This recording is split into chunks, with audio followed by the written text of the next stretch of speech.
protections for the undersea cables and infrastructure that support the global economy.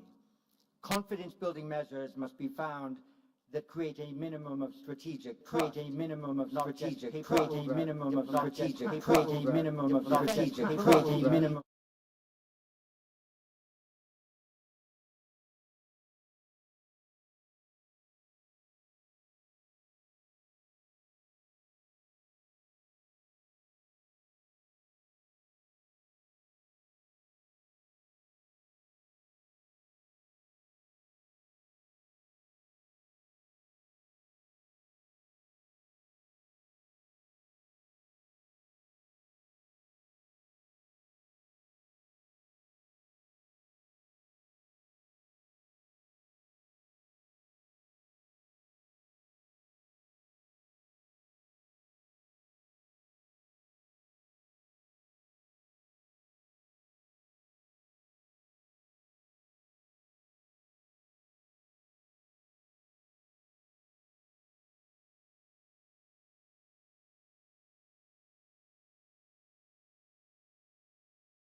While signing 6 major defense and security MOUs with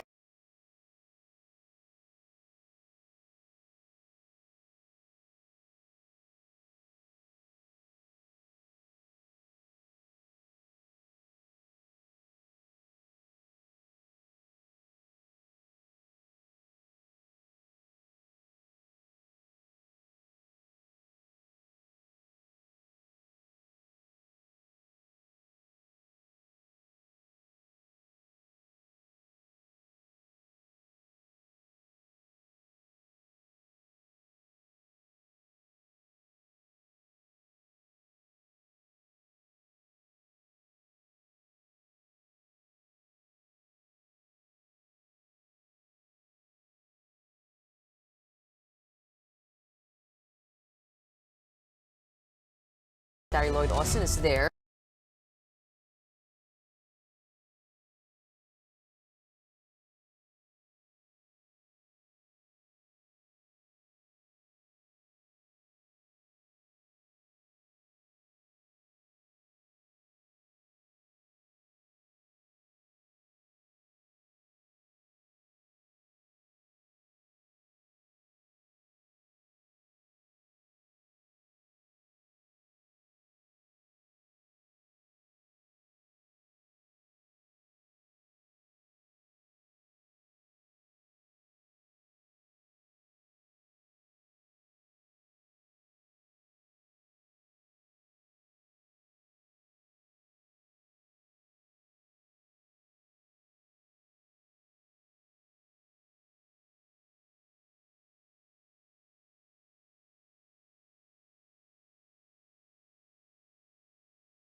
John Chipman, of course, Your Excellencies, ladies and gentlemen. I thank the International Institute for Strategic Studies for convening this open, frank, and constructive conversation on pressing strategic issues confronting our region. I also thank the government of Singapore, especially Prime Minister Wong and Senior Minister Lee, for providing an environment that is conducive to this dialogue. The notion of Shangri-La conjures up a mystical sense of tranquility, of free souls living in peace and harmony. And it may sound like a wishful concept, but it is symbolic of a continuing dream, an international community that lives in peace, upholds the rule of law, and enables all nations to thrive in pursuit of their respective aspirations. We Filipinos are paragons of this dream. Our history reflects our commitment to the values that engender amity, fraternity, and sovereign equality amongst nations. Our commitment to peace and to the rule of law inheres in how we have defined our sovereign home. When we established our Commonwealth in 1935, we put together a constitution that defined our territory in accordance with the international treaties that became the basis of our archipelagic unity. The Treaty of Paris between Spain and the United States crystallized our islands into a cohesive whole. The Treaty of Washington clarified the extent of our sovereignty and patrimony and a line set by international powers. We sought to uphold and preserve the integrity of our country's physical unity through international law. Together with others, we put forward the Archipelagic Doctrine, which regards all archipelagic states as a single unit, with the waters around, between, and connecting their islands, irrespective of their breadth and dimension, forming part of their internal waters. This doctrine has since been enshrined in the 1982 United Nations Convention on the Law of the Sea, or the UNCLOS. The same convention also clarified the limits of each state's maritime zones and defined the extent with which they could exercise sovereignty, their sovereign rights, and jurisdiction over those zones. Accordingly, we have made a conscious effort to align our definition of our territory and our maritime zones with what international law permits and recognizes. This has been inscribed in Article 1 of our Constitution. As Senator, I was proud to co-sponsor our Archipelagic Baselines Law, which defines the basis of our maritime jurisdictions. As President, I look forward to signing our Maritime Zones Law, which will clarify the geographic extent of our maritime domain. Our efforts stand in stark contrast to assertive actions that aim to propagate excessive and baseless claims through force, intimidation, and deception. In the West Philippine Sea, we are on the front lines of efforts to assert the integrity of the UNCLOS as a constitution of the oceans. We have defined our territory and maritime zones in a manner befitting a responsible and law-abiding member of the international community. We have submitted our assertions to rigorous legal scrutiny by the world's leading jurists. So the lines that we draw in our waters are not derived from just our imagination, but from international law. We have on our side the 1982 UNCLOS and the binding 2016 Arbitral Award, which affirms what is ours by legal right. In this solid footing and through our clear moral ascendancy, we find the strength to do whatever it takes to protect our sovereign home, to the last square inch, to the last square millimeter. The life-giving waters of the West Philippine Sea flow in the blood of every Filipino. We cannot allow anyone to detach it from the totality of the maritime domain that renders our nation whole.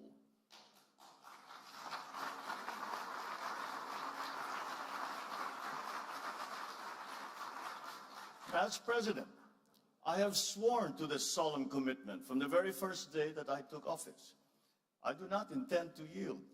Filipinos do not yield. Ladies and gentlemen, we are not only unyielding in protecting our patrimony, our rights, and our dignity as a proud and as a free country. we are also firm in our commitment to regional and global peace. We renew this commitment at this turbulent juncture of our history. I will repeat what I said at the United Nations almost 2 years ago. Amidst challenging global tides, an important ballast stabilizes our common vessel. Our open, inclusive, and rules-based international order is governed by international law and informed by the principles of equity and of justice. For the past 79 years, this rules-based order has allowed our region to flourish. The stability and the predictability that it has engendered has been crucial to the success of the stories of our region, be it the post-war revival of Japan, the economic miracles of Korea and in Southeast Asia, the rise of China and of India. When this world order was built in 1945, our forebears vowed to make the floors of the United Nations the last battlefield. We made a determination for humanity to survive and to never again be wiped out in another Holocaust. The Philippines has always been part of that history. Amidst the rubble of war, we were there, amongst the architects of the new peace. We stood on behalf of colonized peoples of Africa and Asia. We opposed attempts to dilute the inviolability of the right to self-determination. We helped enshrine the right to independence in the Charter of the United Nations. In 1982, we led our global community in unanimously adopting the Manila Declaration on the peaceful settlement of disputes. This affirmed that differences amongst nations must always be solved peacefully through legal and diplomatic processes, never through the threat or the use of force. Today, these norms are under significant stress. The world is facing a watershed moment. In our region, recent patterns of aggression and militarization and emerging arms races threaten our lands of promise with an uncertain future. In the midst of these significant shifts, I see 7 realities in the Indo-Pacific. First, the future of our region will be determined by many nations, each with its own unique experiences and aspirations. Yet, their respective agencies are being challenged by attempts to undermine our faith in prevailing international norms. Second, the strategic competition between China and the United States is permeating the evolving regional landscape. This rivalry is constraining the strategic choices of regional states. This contest is exacerbating flashpoints and has created new security dilemmas. Third, the region looks to ASEAN as the institution that will hold the center amidst these evolving dynamics. Yet, challenges threaten our unity and our centrality. Fourth, as geopolitics continues to permeate the global governance infrastructure, the role of bridge builders have become increasingly important to forge decisive multilateral solutions. Fifth, the global commons will continue to be crucial to the security of all states in the region. Access of developing countries to the high seas and to outer space and the peaceful uses of science and technologies is crucial to international development. Sixth, climate change remains a deadly challenge for the region and for the world. It is the first truly global threat, and for the first time, we face a crisis that affects every single human being on Earth and requires action from every single human being as well. And finally, the development of advanced technologies is rapidly transforming human life and experience. These technologies will solve many of our old problems, but they are so powerful that they also have the potential to disrupt our political and our social orders. These 7 realities muddle the waters that we have to navigate in our collective journey as a community of nations. We cannot reverse course. We must persevere. We must push through. The current juncture does not call for a revision of the regional order. Instead, it calls for the reaffirmation of the wisdom of San Francisco in 1945, of Bangkok in 1967, and of Manila in 1982. Let us return to San Francisco and reaffirm the sovereign equality of all states. We must reject unjust narratives that seek to subsume distinct national interest in the so-called major country dynamic, which seeks to impose a hierarchy amongst nations. Those who came before us worked painstakingly throughout the last century to bury the era of spheres of influence and of buffer states. We should not allow its ghost to haunt our region once again. Let us also return to Bangkok and support ASEAN's effort to build a rules-based, people-oriented, and centered on regional community.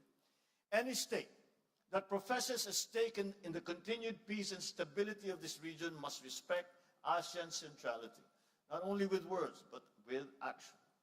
All partnerships and arrangements must never displace or dilute, but rather uphold and complement ASEAN's central role.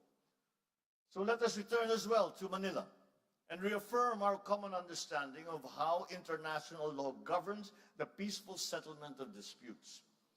Amidst misleading narratives that seek to discredit international legal procedures, there is a need to reaffirm that those modalities are an expression of good faith. They are a service to the progressive development and codification of international law. They are never an unfriendly act. Ladies and gentlemen, the past inspires the needed clarity and foresight to confront the challenges of the present and to build a future to which we all aspire. From the achievements of San Francisco, Bangkok, Manila, we as a region draw our abiding compass. First, the sovereign equality of states must remain sacrosanct. Second, ASEAN and ASEAN-led processes must remain central. Third, the rule of law and the integrity of multilateralism must prevail. These three constants guide our efforts to prepare ourselves for the challenges ahead. We need to begin by resoundingly rejecting misguided interpretations that paint our region as a mere theater of geopolitical rivalries. We are not mere bystanders to unfolding world events. We are the actors that drive those events. We are the main characters in our collective story. We are the owners of the narratives of our regional community. Thus, we reject any attempt to deny strategic agencies, especially by force, that seek to subordinate our interests to anyone else's. China's determining influence over the security situation and the economic evolution of this region is a permanent fact. At the same time, the stabilizing presence of the United States is crucial to regional peace. It's never a choice. Both countries are important. The continued stability of this region requires China and the United States to manage that rivalry in a responsible manner. Pending the total elimination of nuclear weapons, China and the United States have a unique responsibility to undertake concrete measures to reverse the recent increase in nuclear stockpiles and to alleviate the risks of nuclear conflict. For a long time, the nuclear disarmament discourse has focused on the Euro-Atlantic. Together with our strategic partners, Australia and Japan, the Philippines has been seeking to bring Indo-Pacific issues to the fore. We promote nuclear risk reduction in the region through the ASEAN Regional Forum. We push for the negotiations for a fissile material cut-off treaty at the United Nations. We will not waver in these efforts. Our work towards a world free of nuclear weapons is rooted in our desire to extinguish the last vestiges of the Cold War. Yet the danger of regional regression towards Cold War thinking has never been more pronounced. It has become even more crucial for us to assert that the future of our region will be driven not by one or two powerful countries, but by all of us. Peace, security, and stability are the business of all countries. The interests and responsibilities of all states in the community of nations must always be acknowledged. All our voices must be equally heard. As a Pacific nation, the Philippines shares with our eastern kin the same experience of a climate-vulnerable country. It is clear to us that the Pacific Island states must become part of any meaningful discussion regarding the future of our region. It's time to put the Pacific back into Indo-Pacific. We also share with South Asia states similar aspirations as rapidly growing economies.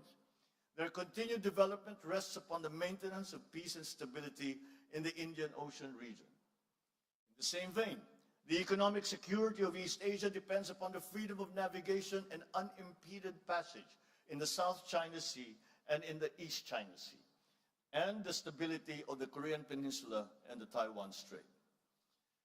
By virtue of geographic proximity and the presence of Filipinos in Taiwan, we have a legitimate interest in cross-strait issues. The Filipino people have a long history of fraternal bonds with the people on both sides of the Taiwan Strait. Peace and stability must prevail. Therefore, we continue to urge all parties to exercise restraint on the issue. Lasting peace in the Korean Peninsula, on the other hand, is a collective responsibility of the entire region. The DPRK must comply with all its international obligations under relevant UN Security Council resolutions and commit to constructive and peaceful dialogue with the Republic of Korea. Finally, any effort to resolve maritime differences in the East China Sea and the South China Sea must be anchored on international law, particularly UNCLOS. We must accord due regard to the legitimate interests of all parties and respect legally settled rights. We cannot afford any other future for the South China Sea other than the one envisioned by ASEAN, that of a sea of peace, stability, and prosperity. Unfortunately, this vision remains for now a distant reality. Illegal, coercive, aggressive, and deceptive actions continue to violate our sovereignty, sovereign rights, and jurisdictions. Attempts to apply domestic laws and regulations beyond one's territory and jurisdiction violate international law, exacerbate tensions, and undermine regional peace and security. But despite all this, the Philippines remains committed to the cause of peace, upon which our constitutional order is premised. We are committed to addressing and managing difficult issues through dialogue and through diplomacy.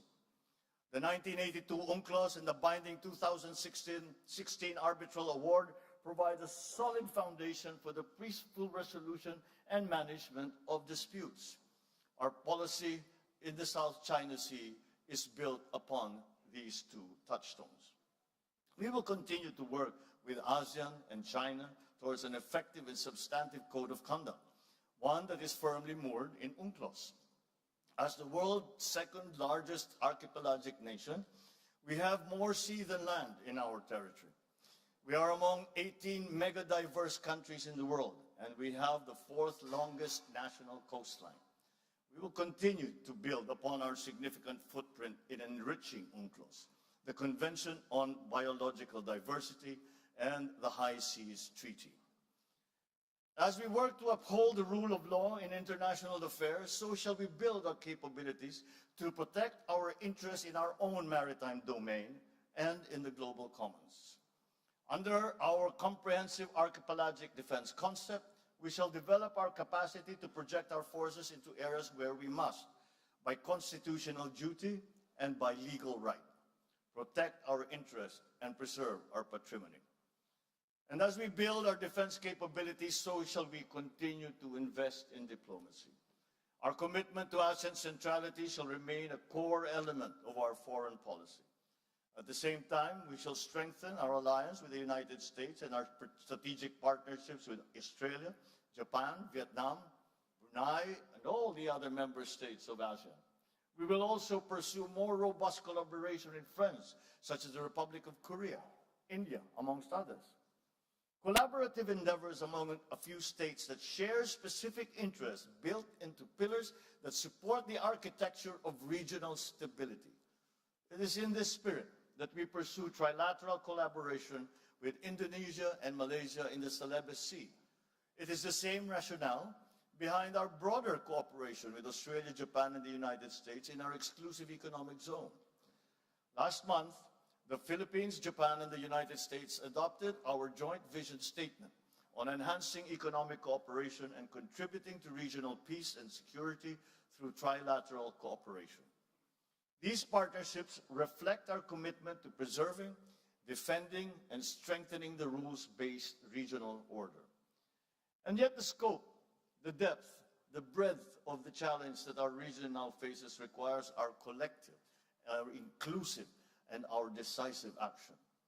Addressing the realities of our regional security landscape requires our greater collective political will. Let us begin by realizing the vision set for us by leaders past. In 1976, 5 leaders of Southeast Asia, including my father, signed the Treaty of Amity and Cooperation in the Southeast Asia, or the TAC. This landmark treaty is meant to promote perpetual peace, everlasting amity, and cooperation amongst nations. Its goal is to contribute to their strength, the solidarity, and closer relationship. The TAC's provisions were relevant then, and they remain relevant to this day. It is no wonder then that the 54 parties from all regions of the world, many of which are represented in this dialogue, have now acceded to this landmark instrument, with nearly a dozen more countries expressing their desire to be bound by the TAC's tenets. This indicates that all stakeholders in the future of this region are committed to peace. It is timely for parties to consider how this treaty can help address the geopolitical and geoeconomic issues facing the region today and the looming challenges ahead. So as we look to the future, let us breathe new life into this noble purpose and the principles of this treaty. Ladies and gentlemen, beyond the regional horizon, we recognize the importance of upholding multilateralism. It remains the single viable platform for collective action against transcendent global challenges. We must therefore step back from the precipice of paralysis. We should transcend geopolitics, find common ground, work to strengthen global institutions. This requires active leadership on the part of middle powers, which have the capacity to cross political and ideological lines, forge genuine consensus, and lead credible efforts towards decisive multilateral solutions. I am proud of the Philippines' efforts to build bridges on issues ranging from climate action to disarmament and non-proliferation, from sustainable development to equitable global health cooperation. In all our multilateral engagements, we seek to bridge global conversations with our unique regional perspectives. Just as Indo-Pacific states must determine our own destiny, so too must we be active participants in charting the future of the world. We must shape the rules. We must build those bridges. It is in this context that we are actively seeking to amplify Indo-Pacific voices in the context of global conversations on the issue of lethal autonomous weapon systems. We likewise seek regional consensus regarding the development of norms of responsible behavior in outer space and in cyberspace. We will bring our experience as a trusted partner, credible pathfinder, and committed peacemaker when elected to the United Nations Security Council for the term of 2027 to 2028. My country has come a long way in our painstaking, often difficult, but steady journey towards the fulfillment of our people's aspirations. Despite daunting challenges and our increasing vulnerabilities, we remain on track to achieve our goal of a high-income economy and a prosperous country by the year 2040, a place where Filipinos live strongly rooted, comfortable, and secure lives. Our strong potentials come with an inevitable rise in our global standing. Just as we have done in the past, we will embrace our role in this region and around the world with a sense of purpose. We are determined to be a force for the good, a force for peace, a champion of regional and global unity, a staunch defender of the rules-based international order. The Indo-Pacific holds much promise as the fastest growing economic hub and the largest contributor to global growth. That premise must be kept alive. Furthermore, that promise must be fulfilled. Geopolitics must not distract us from our fundamental duty as civil servants, as public intellectuals, as statesmen, to deliver for our people and to safeguard the future of the coming generations. This is the reason why we strive for stability, for security, and for peace. This, ladies and gentlemen, is our core purpose, our collective commitment, our calling. It is for this most noble of causes that we must come together to win the future of our region and to make a better world. And with your help, with our partnerships, with the alliances that we forge, we will make it happen. Thank you and good evening.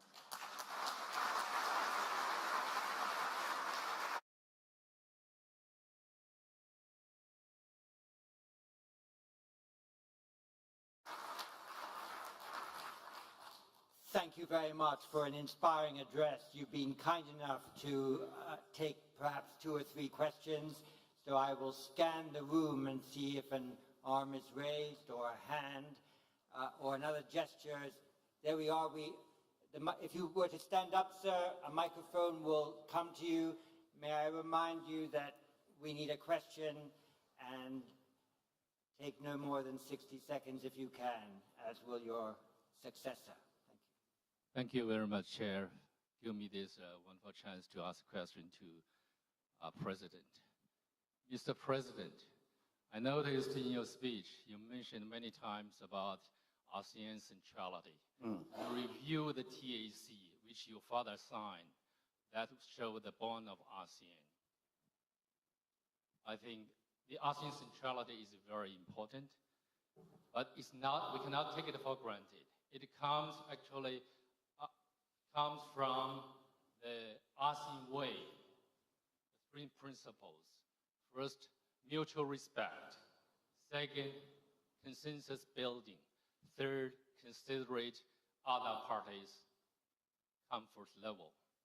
In my words, to put it simply, we can summarize it as 3 no's: non-intervention, and non-use of force, and non-hyping up hot spots. Only because of these principles strictly followed by ASEAN members and other stakeholders that we have ensured the ASEAN and East Asia at large for a long-lasting peace since the end of the colonial rules in history. So we cherish a lot. I fully agree with you. I support the centrality of ASEAN.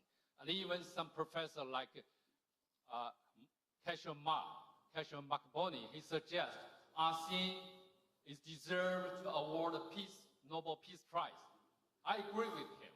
Thank you very much. I think your question is, do you agree with me? So President Marcos, Yes, please. my question Thank you very much. is, President, in the eyes of the international community, some of your Philippines behavior in recent times, it now sounds like you really consider other parties' comfort level, and there is a risk of ruining the regional long-earned, long-lasting peace since the end of the colonial history.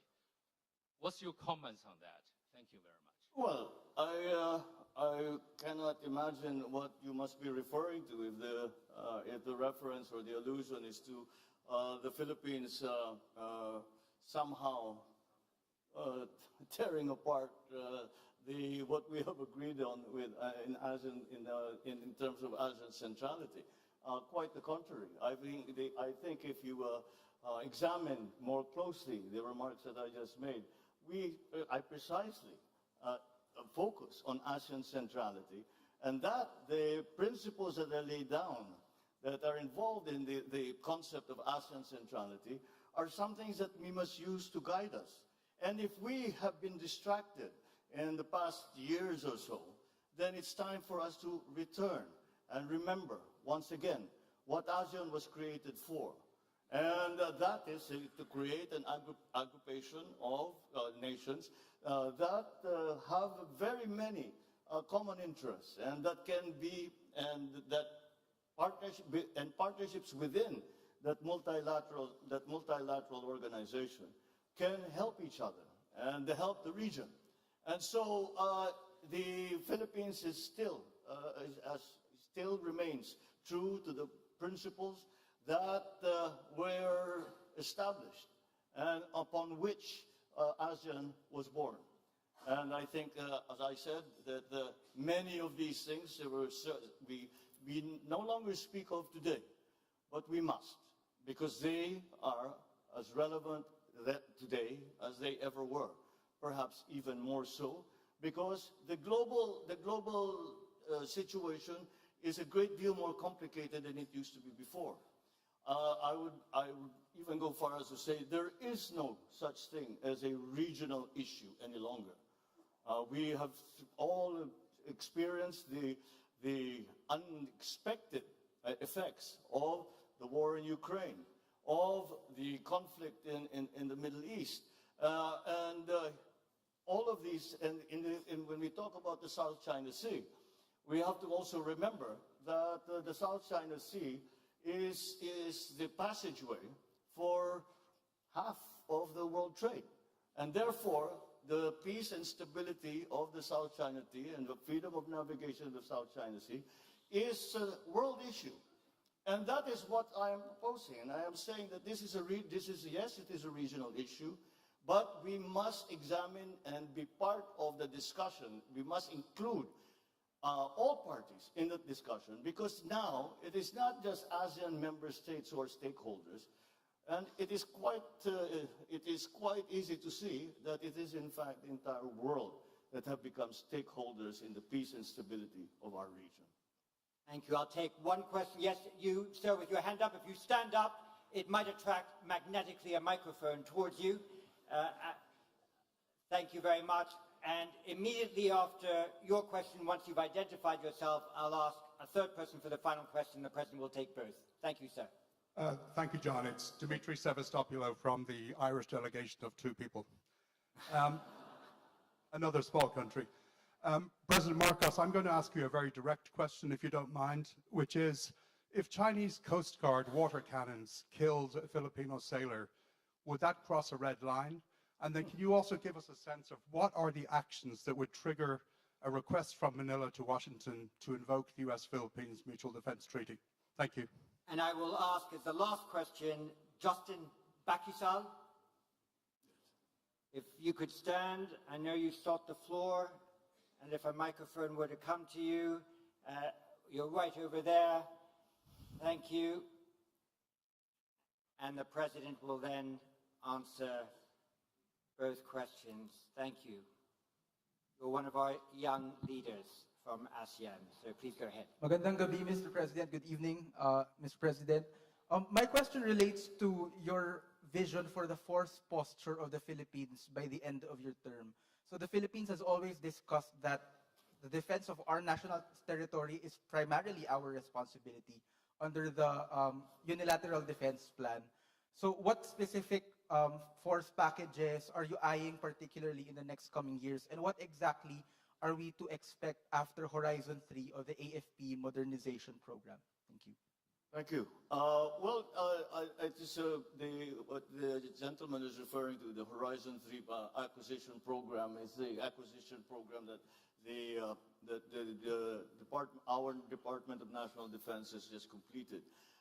Then we are presently in the process of finding suppliers for all the different requirements that we have to build up our capabilities in the armed forces of the Philippines, and that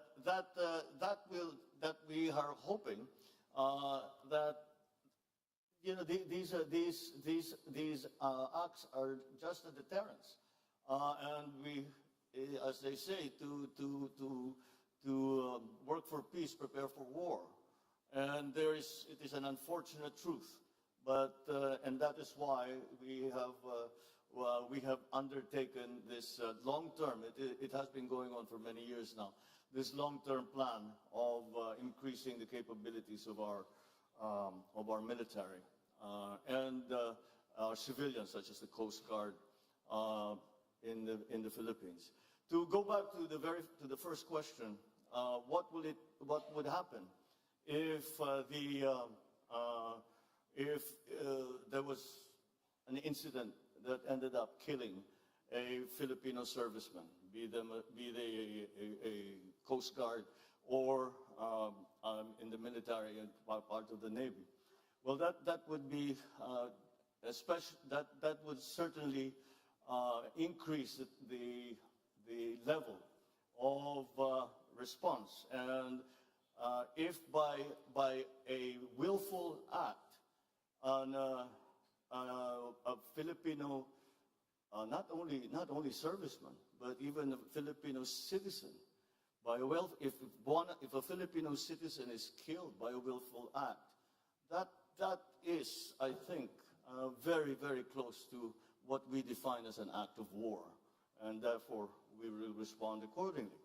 And our treaty partners, I believe, also hold that same standard for when the actions, with the joint action, will be undertaken in support of any such incident in the Philippines. Once we already have suffered injury, but thank God we have not yet gotten to the point where any of our participants, civilian or otherwise, have been killed. But once we get to that point, that is certainly, we would have crossed the Rubicon, certainly crossed the Rubicon. Is that a red line? Almost certainly it's going to be a red line. Mr. President, you have helped us to set the agenda. You have provoked our thinking. You've spurred us to action. That is the keynote speech that we needed. That is the keynote speech that we got. You have sung for your supper. I think it's time for you to enjoy it. Thank you, sir. Thank you. Thank you very much.